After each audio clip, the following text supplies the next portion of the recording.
ধন্যবাদ আপনাকে। ইতালিতে আসলে শীত গরম দেরিতে হলেও অস্বস্তিকর পরিস্থিতি আসলে দেখা দিয়েছে। বিশেষ করে পর্যটক যে আছে তাদের মধ্যে আরকি।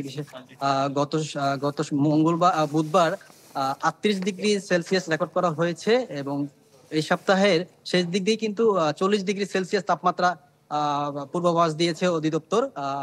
বিশেষ করে পর্যটক যারা আছে তারা কিন্তু একটি দুশ্চিন্তায় আসলে পড়ে গেছে। কেননা ইতালিতে কিন্তু অসংখ্য পর্যটক আসলে এসে থাকে এবং তারা বিভিন্ন শহরে আসলে তারা ঘুরে থাকে।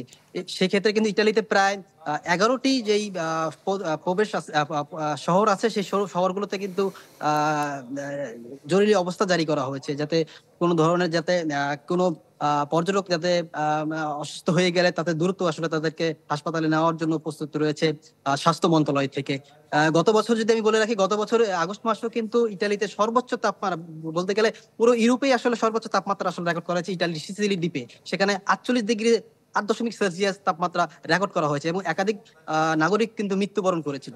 তো এই সপ্তাহ আজ আজ গরমটি আসলে অর্ধেকে নেমে এসেছে কিন্তু দিন শেষে কিন্তু আবার গরমের তাপমাত্রা আসলে ক্রমেই বেড়ে যাচ্ছে। তো বলা যায় অবশ্যই যে আগামীতে এই তাপমাত্রা আরো বেশি বৃদ্ধি পাবে এবং রেকর্ড পরিমাণ আসলে তাপমাত্রা প্রবাহ হবে ইতালিতে।